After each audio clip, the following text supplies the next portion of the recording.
Oi, gente, tudo bem com vocês? Hoje a gente vai dar continuidade à nossa monitoria de metabolismo das moléculas orgânicas, agora especificando para as proteínas e lipídios. E lembrar que a gente já está na nossa terceira monitoria, a gente tem mais uma monitoria sobre essa questão de metabolismo. A primeira foi sobre as bases do metabolismo, que a gente falou sobre oxidação, redução, fosforilação, sobre as coenzimas que vão estar participando desse processo, né, que é o FAD e o NAD. Falamos sobre o metabolismo dos carboidratos e a gente falou sobre a respiração aeróbia, da fermentação, né? Falamos da glicólise, do ciclo de Krebs, da cadeia transportadora de elétrons, né? Diferenciamos a glicólise da glicogenólise, falamos sobre gliconeogênese e glicogênese. Hoje vamos falar sobre os metabolismos que envolvem os lipídios e as proteínas, certo? E aí a gente parte depois para a próxima monitoria, que é sobre a integração de todos esses metabolismos, beleza? Então vamos lá. Falando sobre os lipídios e dando uma breve introdução sobre eles, é importante lembrar que eles são representados pelos triglicerídeos, beleza? E que esses triglicerídeos eles têm uma característica de serem apolares e por conta disso eles são hidrofóbicos, ou seja, eles não são capazes de solubilizar em água. Mas e aí, como é que eles vão ser transportados no sangue se eles não conseguem, eles não são compatíveis com a água? E aí é que tá. Lá no fígado e no intestino, eles vão ser reajustados. Como assim reajustados? Eles vão integrar nessas moléculas lipoproteínas, que eles vão conseguir encapsular esse colesterol e aí ele vai conseguir se mover livremente na corrente sanguínea. E quem que vai ser responsável por isso? Quem são essas lipoproteínas, né? São os fosfolipídios, o próprio colesterol, né, que vai ficar ali ainda por cima dessa membrana, e as apoproteínas, certo? Então, aqui a gente tem os tipos de colesterol e para que eles servem, né? Que eles vão ser os veículos de transporte desses triglicerídeos. É eles que vão percorrer pelos nossos vasos e deixando os triglicerídeos onde forem necessários, certo? E aí a gente tem os quilomicrons, o VLDL, o LDL e o HDL, beleza? Então, falando sobre lipídios, né, sobre o colesterol, a gente tem o primeiro que é o quilomicron. O quilomicron ele vai ser originado nas células epiteliais da túnica mucosa do intestino. Então, vocês já devem estar relacionando a questão da integração das lipoproteínas lá naqueles órgãos que eu falei para vocês agora.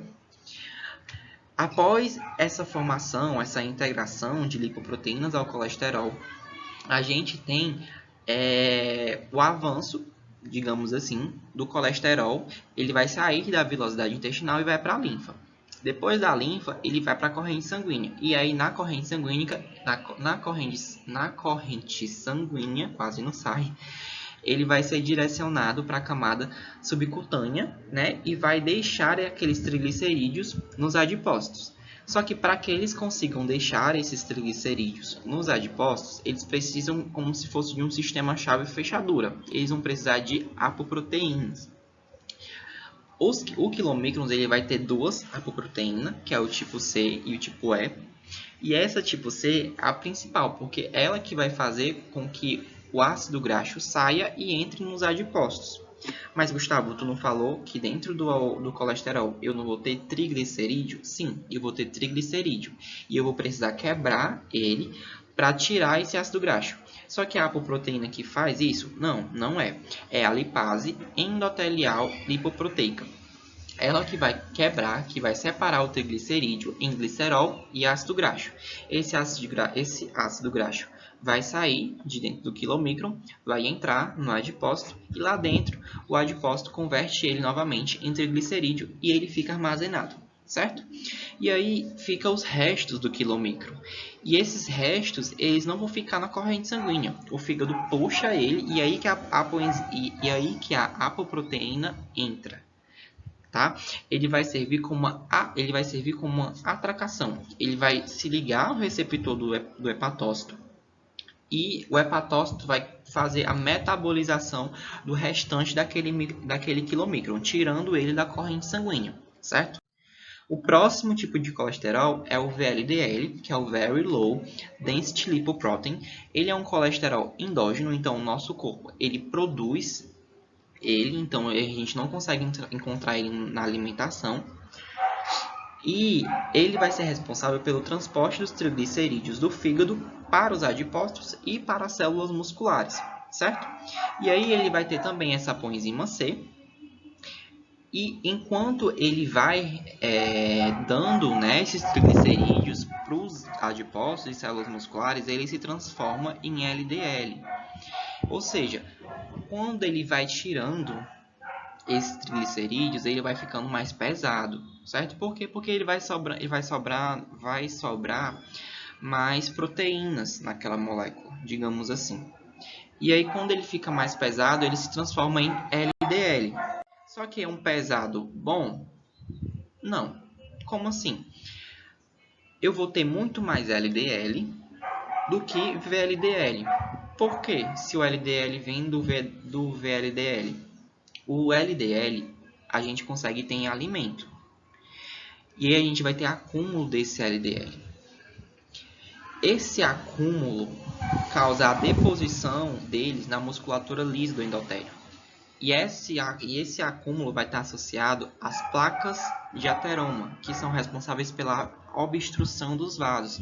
E aí eles vão causar intercorrências hemodinâmicas, né? Como o acidente vascular encefálico, os infartos, né? E esse LDL é justamente por conta dessa densidade dele que vai fazer com que ele se deposite nessa musculatura lisa. Ah, mas tu não está falando que o VLDL também tem uma densidade baixa? Sim, só que ele rapidamente, gente, ele é convertido em LDL. Então esse é o maior problema. Ele que fornece o LDL, tá? Então a gente tem muito mais LDL do que o VLDL propriamente dito, tá? Só que esse LDL é de todo ruim? Não. Tá? Ele é considerado colesterol ruim, mas a gente também precisa desse colesterol, ele é importante. O excesso dele é que é prejudicial, porque é ele que vai fazer a reposição do colesterol na membrana plasmática, para fazer a formação dos hormônios esteroides, para compor os sais biliares, tá? E aí esse LDL ele vai entrar, né, na célula por meio da apoproteína B100 e ele vai fornecer os ácidos graxos, os triglicerídeos para aquela célula que for necessária e aí ele vai sair, tá? Só que é o seguinte, ele possui um sistema chamado de sistema de retroalimentação negativa. Então, quando todas as minhas células tiverem um triglicerídeo suficiente para fazerem todo o metabolismo delas, ela vai bloquear todas as entradas de LDL, tá? E esse LDL não vai conseguir mais entrar. Então, esse LDL vai ficar ali na corrente sanguínea até as minhas células precisarem dele novamente. E aí esse que é o problema da obstrução, tá? Porque quando as minhas células estão precisando, beleza, ele vai entrar e ele vai ser consumido. Quando não, ele fica ali nos vasos sanguíneos. E se o paciente ele tiver muito LDL, ele fizer muita ingestão de alimentos gordurosos que possuam LDL, ele vai aumentar a quantidade e vai aumentar o potencial de risco de se ter placas de ateroma e de ter obstrução nos vasos. Beleza? E a gente tem o HDL, que é considerado o colesterol bom. Isso porque ele vai remover aquele LDL de lá da corrente sanguínea. Ele vai passar arrastando, porque ele tem uma maior densidade, então ele consegue arrastar qualquer coisa que ele vê pela frente. E aí ele encaminha para o fígado e o fígado consegue metabolizar, certo? E aí a gente tem a importância do colesterol no sangue, tá? Ele vai ser proveniente de alimento ou ele vai ser produzido pelos hepatócitos. Quando a gente está com processo de baixa produção de colesterol, a bile vai ser responsável por esse processo de aumentar a absorção desse colesterol. e vai diminuir a excreção desse colesterol nas fezes, tá? Então, a bile vai absorver mais lipídio, mais colesterol e vai diminuir a excreção dela pelas fezes. E como que eu vou saber que eu tô ou não com colesterol alto? A gente tem um exame chamado de lipograma, que ele vai avaliar a quantidade de colesteróis totais, tá? Que aí o ideal é que o paciente esteja com menos de 200 mg por decilitro, maior que 239, já é considerado que você está com colesterol muito alto. A quantidade de HDL ideal é acima de 40 mg por decilitro e a quantidade de LDL é menor que 130 mg por decilitro, certo? Maior que 159 já é considerado que o paciente está com colesterol alto também. Então, o ideal é que o nosso colesterol esteja bem balanceado para que não haja riscos de se ter doenças indesejáveis, tá? Como acidentes vasculares, por exemplo. Agora a gente entra no metabolismo propriamente dito dos lipídios, né, que é a parte do catabolismo e do anabolismo. E a gente tem a lipólise e a lipogênese, respectivamente. Na lipólise, lembrar, lise é a quebra, então vai ser a quebra dos triglicerídeos, né? Então ele vai ser convertido em glicerol e ácidos graxos. E para que isso aconteça, ele precisa de uma enzima específica, que é a lipase. E essa lipase, ela vai ser estimulada por hormônios, né? Que no caso vão ser a epinefrina e a noradrenalina.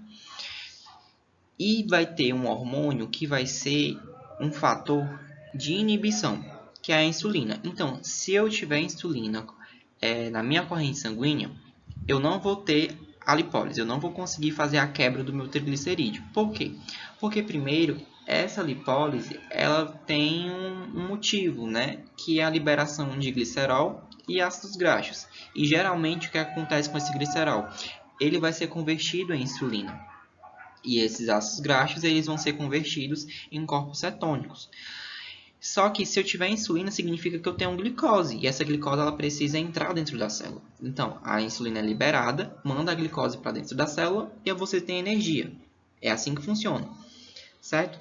Só que é o seguinte, se eu tiver muito ATP, esse glicerol ele vai ser convertido em gliceraldeído 3-fosfato e ele vai ser convertido em glicose. E essa glicose ela vai ser armazenada como glicogênio. Isso se eu tiver muito ATP. Isso significa que eu não preciso de formar ATP, né? E se eu tiver uma baixa produção de ATP, significa que eu preciso fazer a conversão desse gliceraldeído 3-fosfato em ácido pirúvico para que ele já entre logo na cadeia de ciclo de Krebs, tá? Então, esse que é mais ou menos o sentido da lipólise. Já na lipogênese, vai ser a formação desses triglicerídeos, né? Que vão ser a base de glicose e de aminoácidos. Só que como que vai acontecer, né? Essa lipogênese vai ser estimulada pela insulina, então é diferente da lipólise. Enquanto a insulina é um fator inibidor da lipólise, na lipogênese a insulina é um fator estimulante. Como assim estimulante? Gente, se eu tenho insulina, a minha glicose ela vai entrar para dentro da minha célula. Se ela vai entrar para dentro da minha célula, ela vai ser metabolizada. E essa metabolização vai ser a formação de triglicerídeos. Então, a minha glicose ela vai ser transformada em gliceraldeído 3-fosfato e depois ela vai ser convertida em glicerol. Ou esse gliceraldeído 3-fosfato vai ser transformado em acetil coenzima A e depois em ácido graxo. E aí, eu tenho glicerol, eu tenho ácido graxo, eu vou fazer o anabolismo deles e vou converter eles em triglicerídeos. E aí, eles vão ser armazenados nos meus adipócitos. É assim que funciona, tá? Eles vão sempre quando eu tenho algo de lise e algo de gênese, eu vou ter meio que um sinergismo de catabolismo e anabolismo. Isso lá, lembra que eu falei disso lá na aula de bases do metabolismo? Sempre vai ter uma reação assim, vai ser como se fosse um ciclo, tá? E aí isso vai ser mediado muitas vezes, gente, pela condição de glicose no sangue, tá? Por isso que a insulina ela tá aí no meio, seja inibindo, seja estimulando, beleza? Então, pessoal, aqui se tem um esqueminha, tá? Do catabolismo e o anabolismo dos triglicerídeos. É uma imagem do Tortora, certo? Que é o livro referência dessa aula. E a gente vê aqui que as setas verdes vão estar representadas para lipólise e as laranjinhas para lipogênese. Então, os triglicerídeos eles vão ser catalisados, né, catabolizados pela lipase e vai ser transformado em glicerol e ácidos graxos. No caso dos ácidos graxos, eles vão passar por uma beta-oxidação e ser transformados em acetil coenzima A. E esse acetil vai ser transformado ou em corpos cetônicos, né, que por acaso é o ácido acetoacético, ou vai ser levado para o ciclo de Krebs. No caso do glicerol, ele também vai ser convertido em acetil coenzima A, entretanto ele passa primeiro pelo gliceraldeído 3-fosfato, certo? E aí ele vira ácido pirúvico e depois acetil coenzima A. E aí ele ou entra no corpos cetônicos ou ele vai se tornar participante do ciclo de Krebs. E nisso é importante a gente falar sobre a relação da quantidade de ATP no nosso corpo. Se a gente tem muito ATP, né, esse gliceraldeído 3-fosfato vai ser convertido em glicose. Se a gente tem pouco ATP, esse gliceraldeído 3-fosfato vai ser convertido em ácido pirúvico para entrar no ciclo de Krebs, beleza? Em relação aos corpos cetônicos, esse processo é chamado de cetogênese, tá? Que é a condensação ai, que ódio. É a condensação do acetil coenzima A em ácido acético, beleza? E aí, esse ácido acético ele vai ser levado, por exemplo, para o córtex renal e para o músculo cardíaco, para que seja gerado ATP, visto que esses órgãos têm preferência por esses corpos. Então, por isso que eles são produzidos, porque existem órgãos que dão preferência para eles, certo? Outra coisa, esses corpos cetônicos em demasiado é bom? Não. Por quê? Porque ele vai gerar um quadro de cetose, que é o acúmulo de corpos cetônicos na corrente sanguínea, tá? Que é decorrente devido a uma baixa quantidade de insulina no corpo, que vai ocasionar a baixa quantidade de glicose na célula, né? E a alta quantidade de glicose na corrente sanguínea. O corpo ele identifica como se não tivesse glicose no sangue. Então, o que ele vai fazer? Ele vai começar a produzir muitos corpos cetônicos. E muitos corpos cetônicos são ácidos, né? Ele é um ácido acetoacético, ele é um ácido beta-hidroxibutírico, ele é uma acetona, né? Então, isso vai causar a acidez. E essa acidez leva a morte, né, a desnaturação de algumas proteínas, na verdade de muitas proteínas do nosso corpo. E aí não vão exercer sua função e o corpo perde algumas funções. Isso acontece principalmente em pacientes diabéticos descompensados, tá, gente? Eles entram em um quadro de cetoacidose diabética, que é justamente porque eles não têm insulina suficiente, então eles geram muitos corpos cetônicos e eles acabam tendo alguns problemas, como convulsões, como também quadros de desorientação, certo? E a principal característica disso é o hálito cetônico, tá? Como esses corpos cetônicos eles são muito voláteis, eles acabam tendo um odor bem característico na cavidade oral. Então, quando você chega perto de um diabético, você já consegue sentir também um hálito mais adocicado, que é a característica do hálito cetônico, tá? Então, agora a gente fala sobre as proteínas, né, e dá uma breve introdução também sobre elas. As proteínas, elas não são armazenadas, então assim que elas são feitas, elas já são logo utilizadas. Elas podem ser oxidadas para formar ATP também, da mesma forma dos lipídios. Os lipídios eles podem ser oxidados para formar ATP. E o excesso de proteínas leva à gliconeogênese e lipogênese, justamente porque eles não conseguem ser armazenados, né? Eles precisam sempre estar reagindo com alguma coisa. beleza? E aí a gente tem as funções das proteínas, né? A gente tem as proteínas no formato de enzimas, que elas vão ser responsáveis pela catalisação de algumas reações.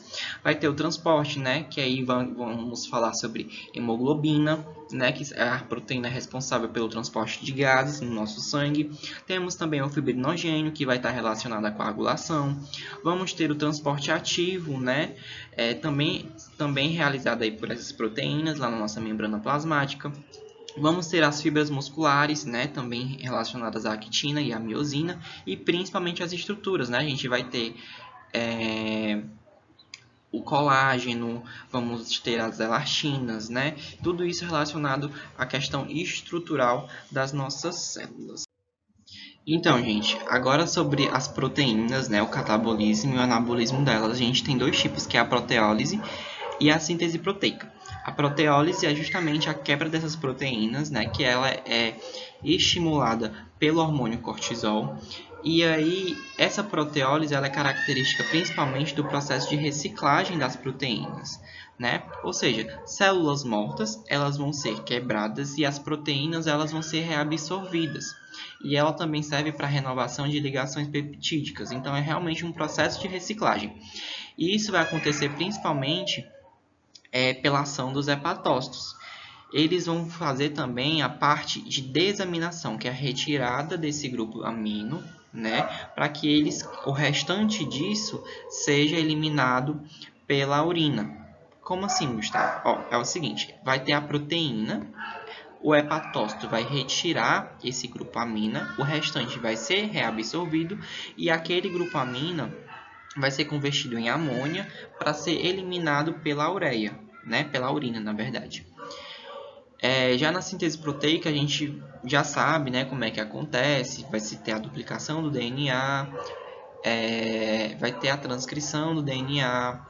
Nessa transcrição é retirado um RNA mensageiro, depois vai ter o RNA transportador, vai passar pelo ribossomo e finalizar com a fita de proteína. Não é assim que acontece?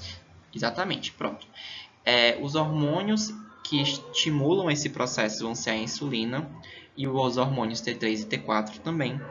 A gente tem os aminoácidos essenciais, né, que são aqueles aminoácidos que a gente não consegue produzir, que a gente tem que adquirir eles por meio da dieta. Temos os aminoácidos não essenciais também, que são aqueles aminoácidos que a gente produz. Então, a gente já tem disponível no nosso corpo, diferente dos aminoácidos essenciais, que a gente precisa consumir para que o nosso organismo consiga fazer todo o metabolismo necessário, né? E aí, nessa síntese proteica, a gente também tem um processo de transaminação, que é a agregação de um grupo amino a um ácido pirúvico ou em algum componente lá do ciclo de Krebs.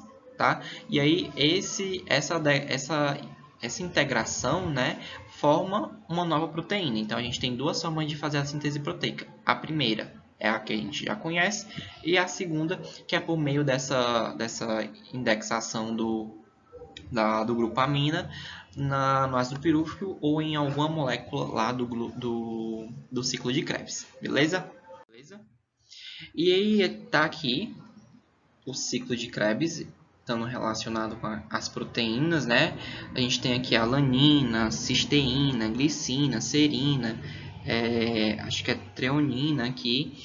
Eles vão ceder, né? Vão ser convertidos em ácido pirúvico. Esse ácido pirúvico vai ser transformado em acetilcoenzima A e vai entrar aqui no ciclo de Krebs.